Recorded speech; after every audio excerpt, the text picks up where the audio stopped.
నమస్తే, welcome to our channel. Gandhi, Arekapudi Gandhi ఏ party? బీఆర్ఎస్ఆ, కాంగ్రెస్? బీఆర్ఎస్గా గెలిచిన షేర్లింగంపల్లి ఎమ్మెల్యే ఆర్కెపూడి గాంధీ రాజకీయ పరిణామాలతో రీసెంట్గా తను రేవంత్ రెడ్డి సమక్షంలో కండువ కూడా కప్పుకున్నాడు. అయితే మొన్న వారం కింద పిఎస్సి చైర్మన్గా కూడా తను చేయడం జరిగింది. అయితే ఆనవాయితీగా పిఎస్సి చైర్మన్ ప్రతిపక్షంలో ఎవరైతే ఉంటారో వాళ్ళని ఒకరిని ఎన్నుకోవడం జరుగుతుంది. దీని తర్వాత ఆర్కెపూడి గాంధీ చెప్పడం ఏంటంటే, నేను ఎక్కడ కూడా కాంగ్రెస్ పార్టీ కండువ కప్పుకోలేదు, కానీ తను నాకు ఒక దేవుడి శాల్వా కప్పిండు అని చెప్పారు. సో అది నెట్టింట కూడా వైరల్ అయింది, మనం చూసాం కూడా. ఆర్కెపూడి గాంధీకి కాంగ్రెస్ కండువానే కప్పిండు మన రేవంత్ రెడ్డి. కట్ చేస్తే ఆర్కెపూడి గాంధీ వర్సెస్ కౌశిక్ రెడ్డిగా ఒక హై డ్రామా చోటు చేసుకుంది. దాని తర్వాత ఆర్కెపూడి గాంధీ మాట్లాడుతూ, నువ్వు మా ఇంటికి రా, నేను మీ ఇంటికి రా, ఎంత అయిపోయిన తర్వాత ఇప్పుడు సీఎం ఓ మాట, అటు మంత్రులు ఒక మాట మాట్లాడుతున్నారు.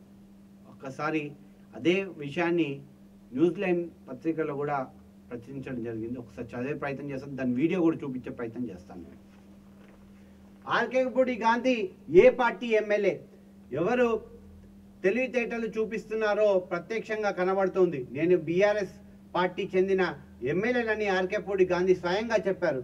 బీఆర్ఎస్ పార్టీకి సంబంధించిన అంశాల విషయంలో మీరు తలబడుతున్నట్లు మేము తలదూర్చం. మీరు మీ పార్టీలో ఉన్నంత అంతర్మత విభేదాలు పరిష్కరించుకోవాలని మీరు మా పార్టీపై నెట్టడం చూస్తుంటే ప్రజలు అందరూ గమనిస్తున్నారు. లేని అంశాలు ముందుకు తీసుకువెళ్తున్నారు. తెలంగాణ రాష్ట్రం ఏర్పడ్డాక ఈ రాష్ట్రంలో ఉన్న వాళ్ళంతా తెలంగాణ ప్రజలు, తెలంగాణ వాళ్ళు అందరినీ గౌరవిస్తాం. ప్రత్యేకించి రాజకీయాలు చూడడం లేదు. ఇవి మంత్రి శ్రీధర్ బాబు వ్యాఖ్యలు. ఆర్కెపూడి గాంధీ బీఆర్ఎస్ అంటూ ఆయన చెప్పారు. ఎస్, మొన్న వాడొకడు వీడొకడు మోపయారా, వాళ్ళు చెంచాగాళ్ళు మా కార్యకర్తల మీద కేసులు పెట్టడానికి, దాడులు చేయడానికి ప్రయత్నం చేశారు. మన ఇంటికి వస్తామని చెప్పారు, కానీ మనోళ్ళే వాళ్ళ ఇంటికి పోయి చింతపండు అయినంత చేశారు. మా ఇంటికి వచ్చి తన్నీరు అని సంక నాకినాలే వాళ్ళే రా చూసుకుందామని ఈ మాటలు అన్నది CM Revanth Reddy. BRS MLA పాడి కౌశిక్ రెడ్డి ఇంటిపై దాడి చేసింది తమ కార్యకర్తలని స్పష్టం చేశారు. అంటే ఆర్కెపూడి గాంధీ ఇప్పుడు కాంగ్రెస్ పార్టీలో ఉన్నాడనే కదా అర్థం. సో ఒక్కసారి ఈ వీడియో చూసే ప్రయత్నం చేద్దాం. వీళ్ళు ఏం రాజకీయము, జనాలు తల కొట్టుకుంటున్నారు. అసలు ఎవరికి వేసినాం, అసలు ఎందుకు వేసినాము, ఈ కాంగ్రెస్ పార్టీ ఏం చేస్తూ ఉంది? 10 నెలల నుంచి ఒక్క శంకుస్థాపన, ఒక్క అభివృద్ధి కార్యక్రమాలు చెప్పండి.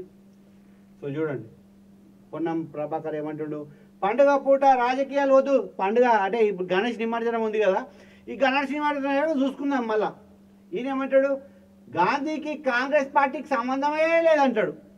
నిన్న రేవంత్ రెడ్డి ఏమంటాడు, గాంధీ మనోడే, పోయి కొట్టినాం.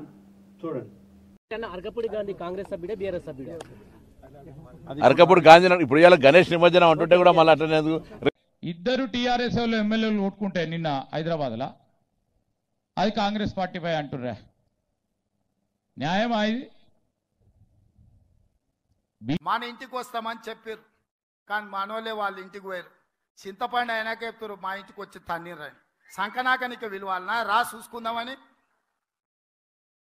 అందుకే న్యాయం కాదు.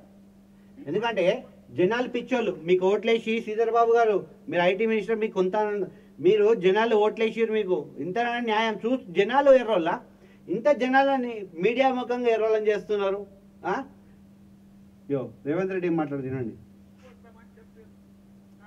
మనోళ్ళే వాళ్ళ ఇంటికి పోయారు చింతపండు అయినా చెప్తారు మా ఇంటికి వచ్చి తన్నీరు రండి సంకనాకనికి విలువాలన్నా రా చూసుకుందామని చూసిరా ఈ రేవంత్ రెడ్డి ఏమంటాడు భాష నేను చీఫ్ మినిస్టర్ నన్ను మంచి ఫస్ట్ మన ఇంట్లో మన అయ్య అమ్మ మంచిగా ఉంటేనే ఆ కుటుంబం మంచి సాగుతుంది ఒక క్రమశిక్షణ లేదు నీ మాటలే చక్కగా లేదు ఇంకా రాష్ట్ర ప్రభుత్వం గురించి రాష్ట్ర ప్రజల గురించి ఏం మాట్లాడుతావు రాష్ట్రం గురించి ఏం మాట్లాడు సంక నాకిరని మాట్లాడుతున్నారు ఇది కాంగ్రెస్ వాళ్ళు చేసే పని ఇటువంటి వాళ్ళు మళ్ళీ ఊర్లోకి వస్తే తరిమి కొట్టాలని చూస్తున్నారు ఇప్పుడు రాబోయే ఎలక్షన్లో ఖచ్చితంగా జనాలు మాత్రం బుద్ధి చెప్తారు వీళ్ళకు చూడాలి మళ్ళీ ఆర్కేపూడి గాంధీ నిజంగానే బీఆర్ఎస్ఆ కాంగ్రెస్ఆ ప్రజలే డిసైడ్ చేయాలి